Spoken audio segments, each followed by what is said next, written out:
The stars stretched endlessly before the small human ship Resolute as it drifted toward the Zareth homeworld. Captain Elias Kane stood on the bridge, his hands resting lightly on the console. The crew was silent. Even the hum of the engines felt quieter than usual. Everyone knew this mission was dangerous. The Zareth Empire was not known for kindness.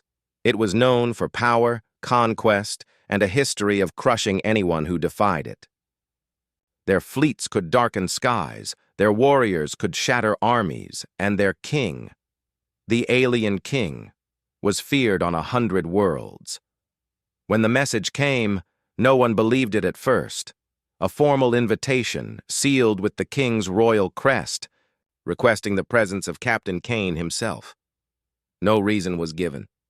No explanation for why a human ship, small and lightly armed, was being welcomed into the heart of the most dangerous empire in the quadrant. Kane's second-in-command, Lieutenant Harper, broke the silence. "Sir, I still think this is a trap. We could turn around now and be gone before they know it." Kane shook his head slowly. "If they wanted us dead, Harper, they wouldn't need tricks. The fact they invited us means they want something, or someone. I intend to find out what." The Zareth homeworld came into view, a vast planet wrapped in swirling silver clouds. The sun caught on the metallic surface of its capital city like light glinting off a blade. Towers rose like spears into the sky, and massive landing platforms surrounded a central spire, the royal palace. The Resolute touched down with a soft hiss of pressure release. A squad of tall Zareth guards awaited them, their armor a polished black that reflected Kane's face in distorted fragments. Their 4 eyes glowed faintly blue in the shadow of their helmets. "Captain Kane," one of them said, voice deep and smooth. "The king awaits." They walked through corridors lined with treasures. Walls glittered with gold panels, and sculptures of strange beasts stood watch like silent sentinels. Light from crystal lanterns spilled across polished floors, and Kane could see his reflection in every step. At the end of the hall, a massive set of doors opened into the throne room. It was vast, the ceiling lost in shadows above. The king sat on a high throne of carved obsidian, his body draped in robes the color of midnight. The alien queen sat beside him, her crown smaller, her posture graceful. Her skin shimmered faintly in the light, and her eyes seemed to hold a depth Kane could not name. The king's voice rolled through the chamber like distant thunder. "Human, you have come far." "I was invited," Kane said simply. The king's lips curved into something, between a smile and a snarl. "Yes, I have heard much of your kind. Fragile, yet stubborn. Short-lived, yet ambitious." He raised one clawed hand, and the air shimmered. Before Kane, a mountain of gold appeared. Coins, ingots, ornate alien jewelry. Mixed among them were rare gems and artifacts so old they might have come from the first days of the galaxy itself. "This," the king said, his tone rich with pride, "is yours, all of it, enough to make you the richest man your world has ever seen." The crew members who had entered with Kane shifted uneasily. They had never seen so much wealth in one place. Even Harper's eyes widened for a moment before she caught herself. Kane looked at the gold, then back at the king. "That's generous." "It is not generosity," the king replied. "It is a trade. Serve me. Speak for the humans in my name. Help me bring your species into my empire, and you will live a life beyond imagining." Silence filled the room. Kane took a step forward. The golden light from the treasure glinted on his uniform, but his eyes never left the throne. "Forget riches," he said. The king's 4 eyes narrowed. "What did you say?" "I said," Kane repeated calmly. "Forget riches. I'm not here for gold." A murmur rippled through the court. Several alien advisors exchanged looks. One guard shifted his grip on a long ceremonial spear. The queen's eyes lifted from the floor and met Kane's for the first time. Kane's voice was steady. "I want to talk about her." Every sound in the room died. The king turned his head slowly toward the queen, then back to Kane. His voice was lower now, more dangerous. "Explain." Kane didn't move. "Not here, not in front of your court." The king studied him for a long, tense moment. "You are bold, human. Boldness is dangerous in my hall." The queen's gaze did not waver. Kane thought he saw something there. Not anger, but surprise. Maybe even hope. He didn't know why, but he was certain of one thing. This meeting was not about gold at all. The king wanted loyalty. Kane was about to give him something else entirely. The king leaned back on his throne. "Very well, you will have your private talk. But know this. In my world, every word has a price." Kane nodded once. "Then I'll make mine count." As the guard stepped forward to escort him from the throne room, Kane caught the briefest flicker of a smile from the queen. It vanished quickly, but he'd seen it. And in that moment, Kane knew the real reason he had been summoned to the Zareth homeworld was only just beginning to reveal itself. The guards led Captain Elias Kane through a smaller corridor branching away from the throne room. The air here was cooler, quieter, and dimmer. Instead of gold and jewels, the walls were made of smooth stone, marked with swirling patterns that looked older than the palace itself. The footsteps of the guards echoed sharply as they walked. They stopped before a tall silver door. One of the guards tapped a control panel, and the door slid open with a soft hiss. Inside, the light was softer, almost warm, spilling from tall windows that overlooked the shining city below. The queen was already there, standing near a table carved from dark wood. She didn't wear the heavy crown now, only a thin silver circlet. Without the shadow of the king's throne over her, she looked different, calmer, but also more alert, as if she were measuring every moment. Kane stepped inside and the door closed behind him. The guards remained outside. For a few seconds, they simply looked at each other. Kane could feel the weight of her gaze. There was something ancient in her eyes, something he couldn't quite name. "You surprised the king," she said softly, her voice carrying a calm strength. "Few refuse him so directly." "I wasn't here for his gold," Kane replied. Her lips curved slightly, though it wasn't exactly a smile. "No, you looked at me as if you knew me." Kane nodded slowly. "Not you exactly, why, but your people. I've seen images in old archives. The Illyrians." The queen's hands tightened on the edge of the table.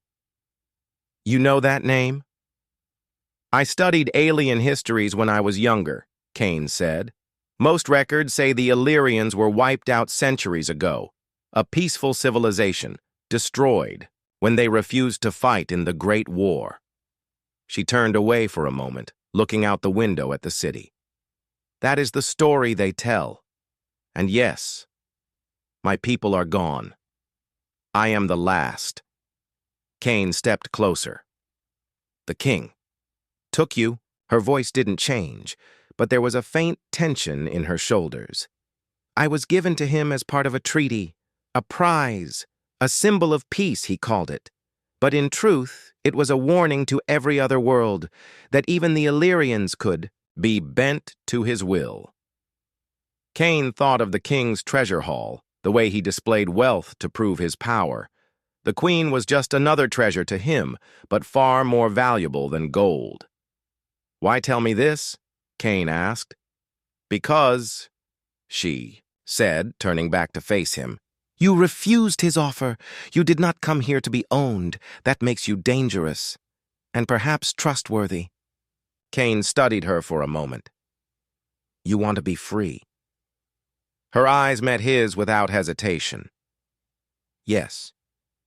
But it is not just my freedom that matters. If I escape, The king's hold on several conquered worlds will weaken. Many remember the Illyrians as a people of peace. If they see me alive, they will rise against him. Cain understood then why she had looked at him with that flicker of hope in the throne room. She saw in him not just a visitor, but an opportunity. But he also knew the risk. "If I try to help you," he said, "it could start a war." "There is already a war," she replied quietly. "It has simply been hidden under the weight of his rule." A faint sound at the door made Cain glance over his shoulder. It didn't open, but he could sense the presence of the guards outside. Time was short. "What do you need from me?" he asked. Her hand moved to the silver circlet on her head.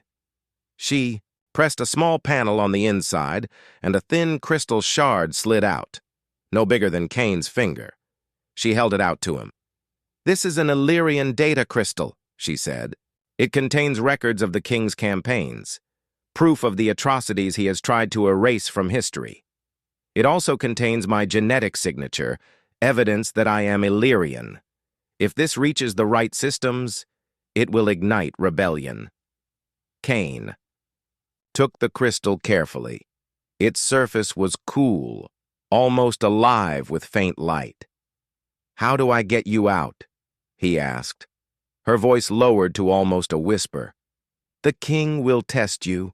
He will try to measure your loyalty before he decides whether to trust you or destroy you. Play his game. Survive it. When the moment comes, we act." Cain slipped the crystal into a hidden pocket in his uniform. "Understood." There was a long pause between them. Outside, the distant hum of the city filled the air. "You are not like most who come here," the queen said at last. "Most are either afraid or eager to please him. You are different." Cain gave a faint smile. "Humans have a habit of being different." The silver door opened suddenly, and a guard stepped inside. "The king summons you, Captain. Now." Cain nodded.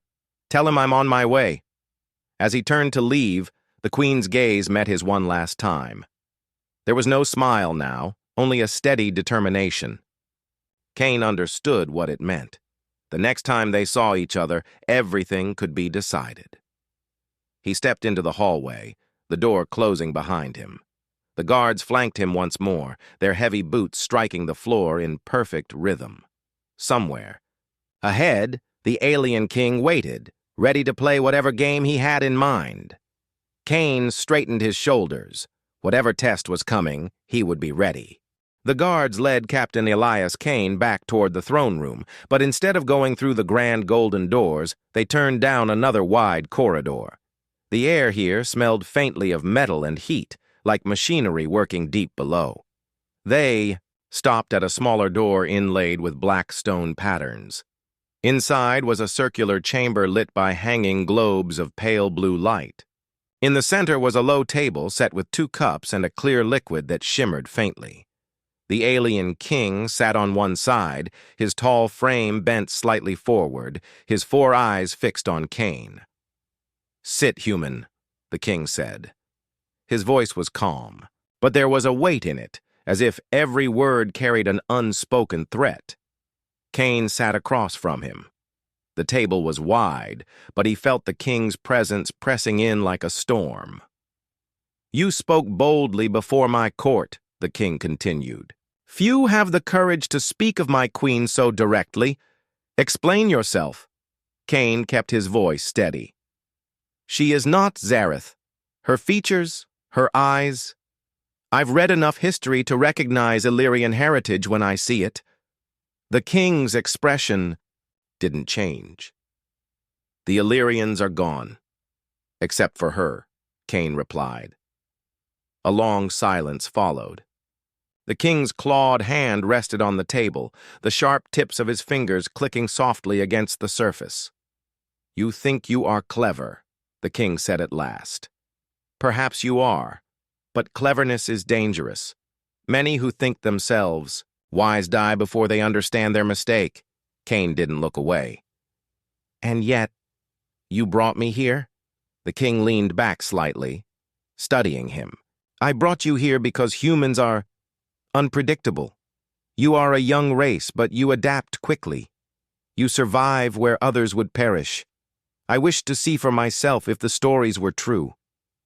"Now you know," Cain said.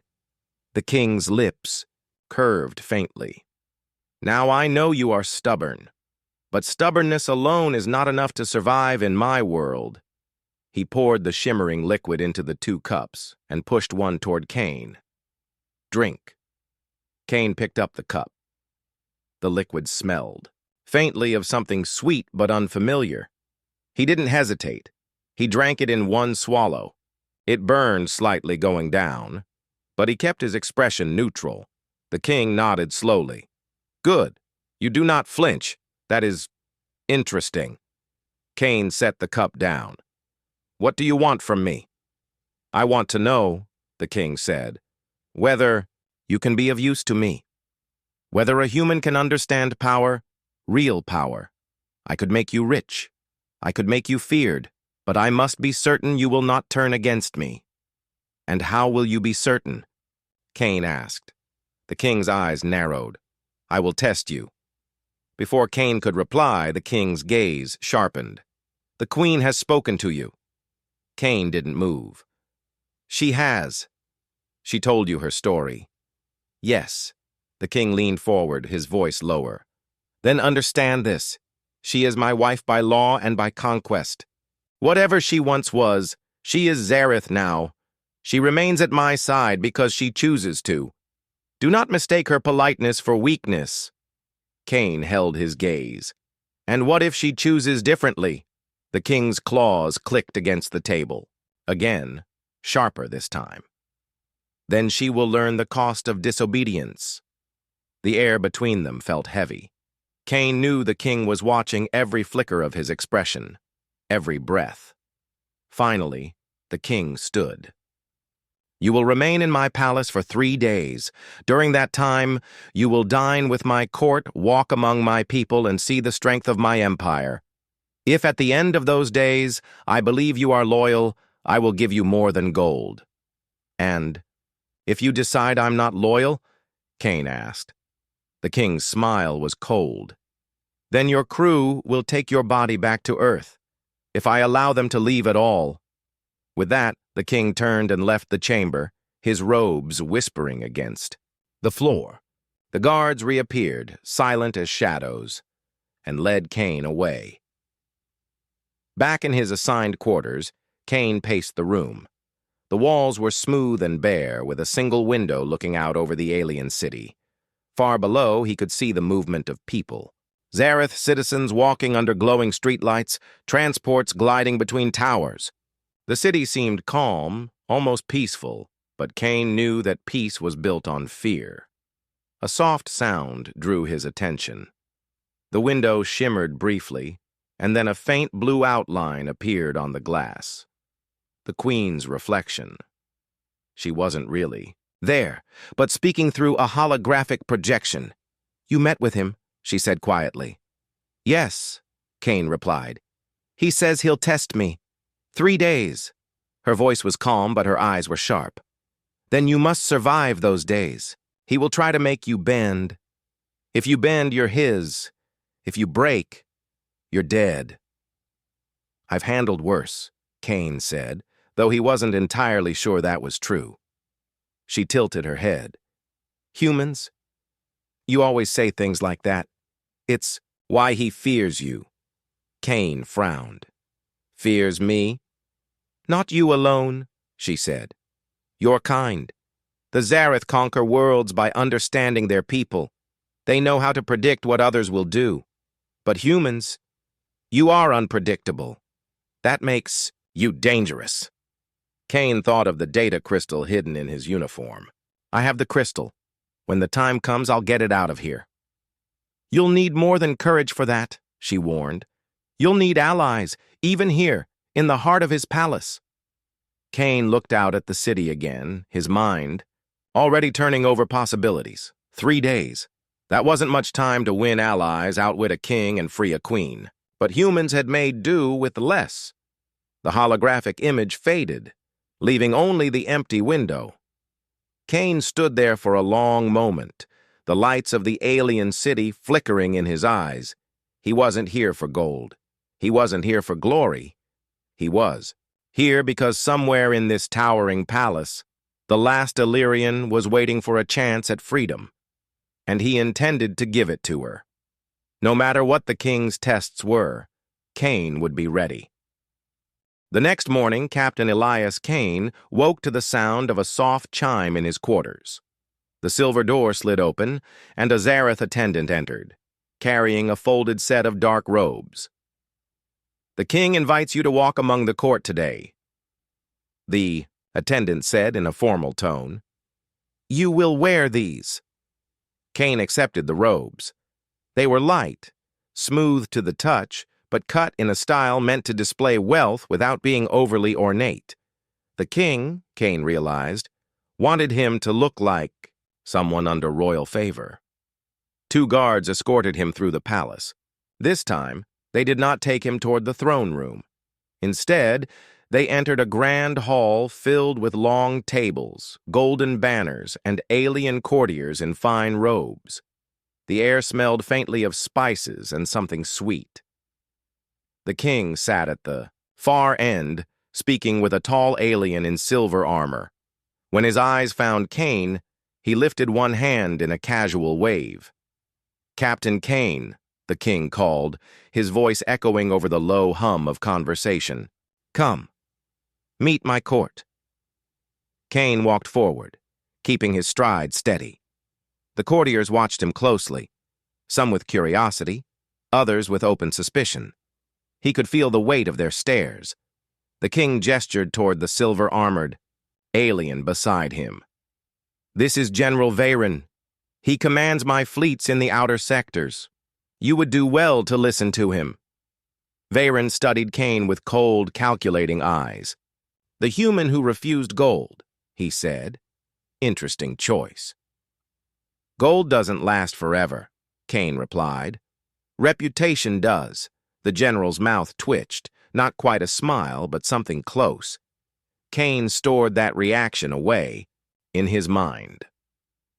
If he could win Veyron's respect, he might gain an ally.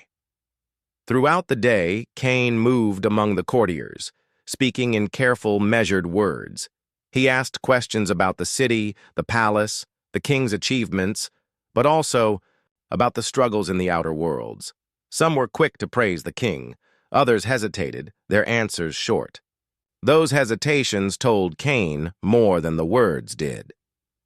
By the time the sun dipped toward the horizon, Kane had the beginnings of a list. A few courtiers who seemed quietly dissatisfied. None would speak openly, but in their eyes he saw the faint glimmer of doubt. That evening, Kane was invited to dine with the king and queen. The table was long, lined with golden plates and dishes filled with strange delicacies. Soft music drifted through the air from a trio of alien musicians. The king watched Kane closely as he ate. "Tell me, human," the king said, "what do your people value most? Wealth? Power? Conquest?" Kane set down his cup. "We value choice," he said.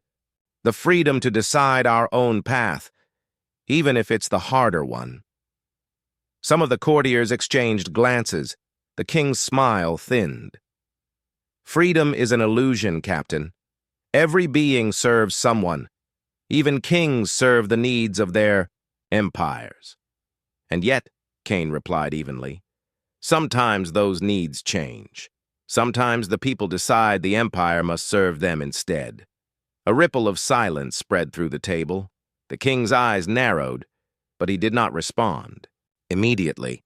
Instead, he reached for a small carved box and slid it toward Kane. "Open it," the king commanded. Inside was a black puzzle sphere, a Zareth test of wit. The pieces shifted and locked with an intricate clicking sound. Kane had read about them once. Most who tried took hours, if not days, to solve them. The king leaned back. "If you can open it before the last course is served, I will know you have a mind worth my attention." Kane turned the sphere in his hands, studying the tiny grooves and symbols. The trick, he remembered, was not to force the pieces, but to follow the flow of the design. He worked silently, ignoring the curious stares from around the table. The queen watched him closely, her expression calm but her eyes bright with interest. Once, when the king turned to speak to another guest, she gave the faintest nod, as if to say, "You can do this." Piece by piece, the sphere shifted. The clicks grew faster, smoother, until at last the final lock gave way. The sphere split in two, revealing a small silver key inside. Kane placed the open sphere on the table. "Done," he said simply. The king's 4 eyes studied him. For a moment, Kane thought he saw something like respect. "Well played," the king said. "Perhaps there is more to you than stubbornness." After the meal, Kane walked back toward his quarters. He was halfway there when a shadow slipped out. Of a side passage, it was General Varen. "You have nerve, human," Varen said quietly. "The king likes that, but it can also get you killed." "I've noticed," Kane replied. Varen glanced around to make sure they were alone. "The queen trusts you. That means you are already in danger. If you plan to survive, you will need more than her favor. You will need allies in the guard."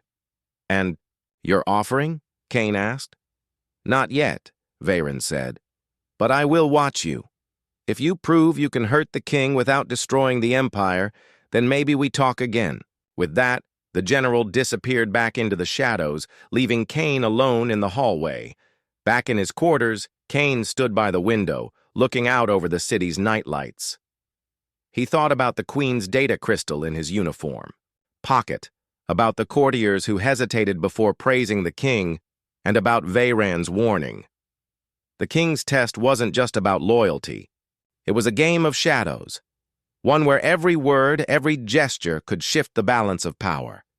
If Kane played it right, he might leave this palace with the queen and the proof needed to weaken the Zareth Empire.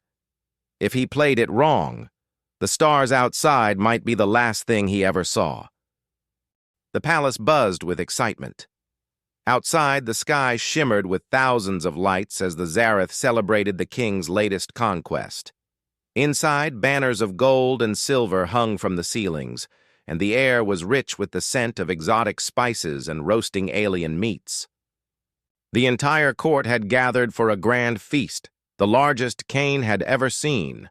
Captain Elias Kane moved carefully among the crowd, his dark robes blending with the shadows. Every smile he gave, every polite nod he offered was carefully measured. The king's eyes were never far, observing, calculating, judging. Kane knew he had only one chance. Tonight was the night he would act. The queen appeared beside him quietly. She had changed into a simpler gown, one that allowed her to move, without attracting the king's attention. "Are you ready?" she whispered. Kane nodded. "As ready as we'll ever be." A subtle signal passed between them. The music swelled, and at that moment, Kane slipped through a side doorway that led into the palace corridors. The queen followed, silently, her eyes scanning every corner. Guards patrolled, but the main hall was so crowded that a careful path could be found. Behind a hidden panel, Kane paused to retrieve the Illyrian data crystal from his pocket. It shimmered faintly in his hand. "This is it," he said. "With this we can expose everything, the king's conquests, his crimes, the truth of her heritage. Once this reaches the right allies, the balance of power shifts." The queen nodded, her face determined. "Then let's not waste time." They moved down narrow corridors, avoiding patrols, using shadows and the natural rhythm of the palace to stay unseen. Kane felt his heart beat faster with every step. Every corner could hold a guard, every sound a trap. But the human instinct, to survive, to adapt, guided him. Finally, they reached the service tunnels that led toward the exterior. It was cramped, the walls cool and smooth, but it offered them a hidden path to the landing platforms. Kane paused, listening, Faint voices echoed from above. The court still celebrated, unaware of the two fugitives moving beneath them. As they reached the final tunnel exit, a familiar voice cut through the silence. "Going somewhere?" The alien king stepped from the shadows, his towering form blocking the exit. His 4 eyes glimmered with a dangerous curiosity. "I expected you to try. I wondered how long it would take before your human pride drove you to act." Cain and the queen froze. The king's presence was commanding, yet Cain could sense something else. Not anger, not rage. Curiosity. "You risk everything for her," the king said slowly. "Tell me, human, why?" Cain straightened, his voice firm. "Because she deserves freedom. Because your empire cannot stand when it rules through fear alone. Because humans value choice, even if it means risking death." The king's claws clicked against the floor.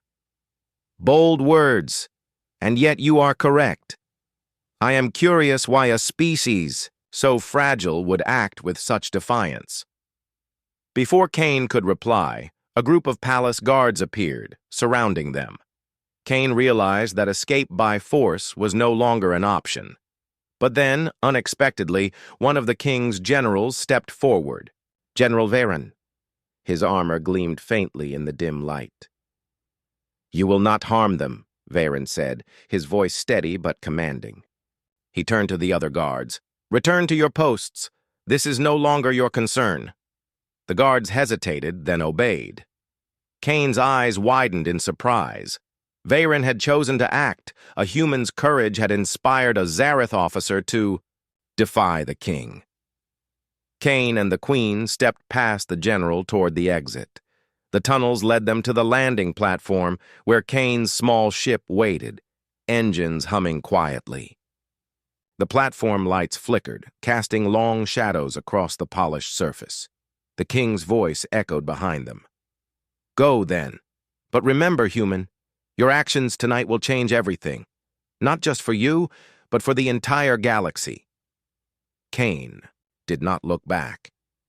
He and the queen boarded the Resolute, and Cain activated the engines. The ship lifted from the platform, gliding smoothly into the night sky as the city below shimmered with celebration. Once in orbit, Cain exhaled. "We're clear. For now." The queen looked at him, a mixture of relief and determination on her face. "The crystal?" she asked. Cain held it up. "Safe. And it contains everything. Proof of his conquests, her heritage, and the truths he tried to hide. This will rally allies across systems who have suffered under his rule." The queen nodded. "Then our next move is to deliver it. The galaxy needs to see what has been hidden for centuries." Cain's thoughts drifted briefly to Earth, to the humans who would never know how close they had come to being pawns in a galactic empire. "It will," he said quietly. "And when it does, humans will play their part, as we always do." The queen studied the stars stretching before them. "It is strange," she said softly. "I have lived under his shadow for so long. Yet in these moments, I see hope for the first time in centuries." Cain glanced at her. "Hope is what humans fight for, even when the odds seem impossible. That's why we survive, why we endure." The ship jumped into faster than light travel, leaving the Zareth homeworld behind. The stars stretched into long streaks of light as they hurtled through space. Cain sat back, his mind already planning their next moves. They needed allies, strategy, and timing. The king would not take this betrayal lightly, and the empire would respond with force. But Cain felt no fear. Humans had survived impossible odds before. With courage, cleverness, and determination, they could survive again, and perhaps even thrive in the face of the galaxy's greatest tyrant. The queen reached for his hand, a silent gesture of trust. Cain held it firmly. Together they had escaped the king's palace. Together they would bring the truth to light. And in that moment, Cain realized something profoundly human. Sometimes the greatest treasure is not gold, not power, not wealth, but freedom and the courage to fight for it. The stars outside the Resolute stretched in endless streaks of light as Captain Elias Cain guided the ship through a quiet sector of space. The Illyrian data crystal rested safely in his pocket, its faint glow a reminder of the power it contained. The Queen sat across from him, her eyes fixed on the shifting stars, her expression both thoughtful and determined. "It is strange," she said quietly. "I have lived all my life under the King's control, and yet now, in this moment, I feel free, truly free." Cain nodded. "Freedom is not just being away from chains. It's having the power to choose. And the first choice is yours." She smiled faintly. "Then I choose to fight, to reclaim what was lost, not just for myself, but for my people." Cain's hand brushed over the control panel. "We start by delivering the crystal. Every system the King has conquered will know the truth. Every world that has lived in fear will see his actions, and humans will be there to make sure it counts." The Queen leaned back, studying him. "Your species, you are small, fragile, and short-lived. Yet somehow you inspire hope where others fail." "How?" Cain shrugged with a faint grin. "We have to. Otherwise, we would not survive." The first system they approached was Illyrian space, long abandoned and shrouded in myth. Cain transmitted the crystal's data to several secure channels, reaching out to remaining Illyrian allies, historians and sympathetic planetary leaders. Messages poured in almost instantly. Allies who had remained silent for centuries began organizing fleets, gathering forces, and preparing to rise. The Queen's eyes widened as the reality of their reach became clear. "They believed we were gone," she whispered. "They thought the Illyrians were dead. But now we are a symbol." Cain smiled. "Symbols can move mountains, but actions, real actions, will change the galaxy." By the time they entered the next system, news of the data crystal had spread like wildfire. Several minor planets pledged support, their leaders, calling for rebellion against the Zareth. Cain watched the reports carefully, knowing that the King would not wait to retaliate. "Do you think he will come after us?" the Queen asked. "Of course," Cain replied, "but he'll underestimate humans, and that's always been our advantage." Back on Earth, reports of strange Zareth communications intercepted by human scouts began circulating. Earth's leaders were alarmed but also inspired. Humans had once been seen as isolated, unimportant, and weak. Now they were central to a galaxy-wide movement for freedom. Cain's courage, his refusal of gold and power, had become a symbol for everyone. On the Resolute, Cain trained the Queen in human strategy and diplomacy. She learned quickly, far faster than anyone expected, because humans, Cain explained, thrived on adaptability.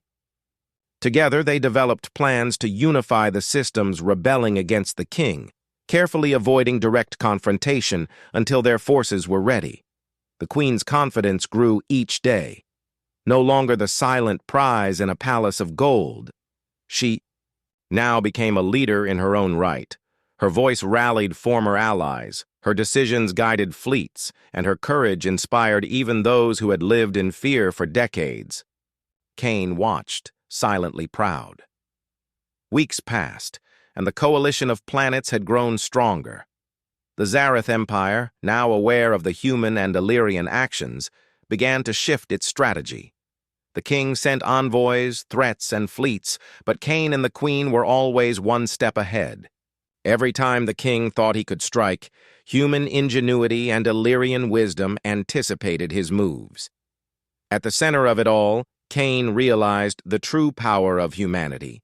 Not strength, not weaponry, not gold, but creativity, courage, and the ability to unite others through hope. Humans had survived in hostile environments, conquered harsh planets, and thrived when every prediction said they would fail.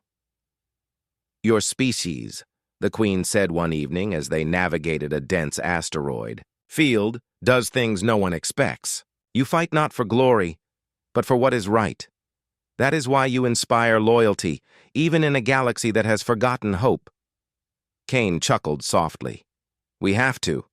Otherwise, there's no point in surviving." Finally, the coalition was ready. Fleets from dozens of worlds aligned in coordinated formations. The Queen broadcast her message across the galaxy, revealing the Zareth King's conquests, his crimes, and the evidence of her people's heritage. Systems that had once bowed under fear now rose together, prepared to challenge the Empire. On the bridge of the Resolute, Kane and the Queen watched as the First Fleet moved to secure key systems. Communications came in from allies, their messages full of hope, gratitude, and determination. "You did this," the Queen said quietly. "No," Kane replied. "Humans did this, and Illyrians. Together, we made it possible. We just helped show the way." The Queen nodded, eyes shining with pride. "The galaxy has changed." Kane smiled, gazing at the stars stretching ahead. "It has. And humans will always be part of that change. Not because we are the strongest, but because we refuse to give up. We fight for what is right. And sometimes, that's enough to change everything." The Queen placed her hand on his shoulder, a silent gesture of trust and partnership. Kane returned the gesture, feeling the weight of responsibility, but also the thrill of possibility. As the Resolute moved further into the depths of space, the Zareth Empire faced its first real challenge in centuries. The king survived, but his power was no longer absolute. The coalition had grown too strong, inspired by courage, hope, and the refusal to accept tyranny. And at the heart of it all were humans, small, fragile, short-lived, yet extraordinary in ways no empire could predict. For Captain Elias Kane and the last Illyrian queen, the journey had only just begun. Together they had shown that one species, acting with courage and integrity, could inspire a galaxy. The stars stretched endlessly before them, each one a reminder that freedom, hope, and determination were stronger than gold, stronger than fear, and stronger than any empire. And in that endless expanse, the human legacy had begun. The 6-part HFY story is now complete.